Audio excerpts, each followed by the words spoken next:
شاندێک کە لە ئەمریکاوە هاتبووە هەرێمی کوردستان لە چەندین بازرگان و کاربەدەستێک پێک هاتبوون لەگەڵ کاربەدەستان و بازرگان و کۆمپانیەکانی هەرێمی کوردستان کۆبوونەوە و دیدارێکیان ئەنجامدا و ئەنجومەنێکی هاوبەش بۆ هەماهەنگی و هاوکاری زیاتری نێوان بازرگان و کۆمپانیەکانی هەرێمی کوردستان و ئەمریکا پێکهێنرا.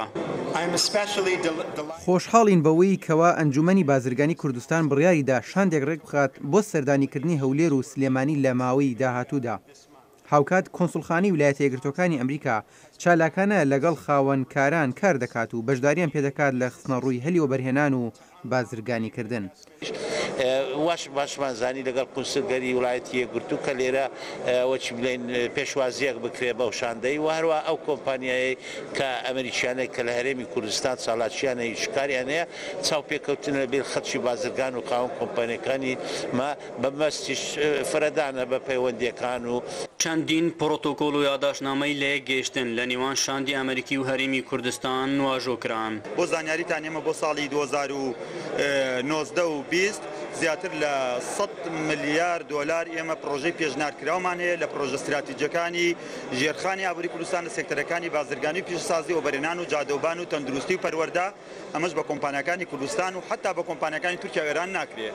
بۆیە ئەم ئاوردانەوەی ئێستای قونسوڵەتی تورکیا بە تایبەتی قونسوڵەتی ئەمریکا بە تایبەتی و هەروەها ئەم دیدارە چاڕوانی واکەین بەڕاستی ئێمە ئەو ڕێگا و ئەو دەواازانە بدۆزینەوانێک کە لە ئێستای هەرێمی کوردستانە وەبەرهێنەران چاڕوانیەکە. دیداری بازرگانی نێوان بازرگانانی هەرێمی کوردستان و ویلایەتە یەکگرتووەکانی ئەمریکا بۆ زیاتر پتەوکردنی پەیوەندیەکانی بواری بازرگانی و پێشەسازیە.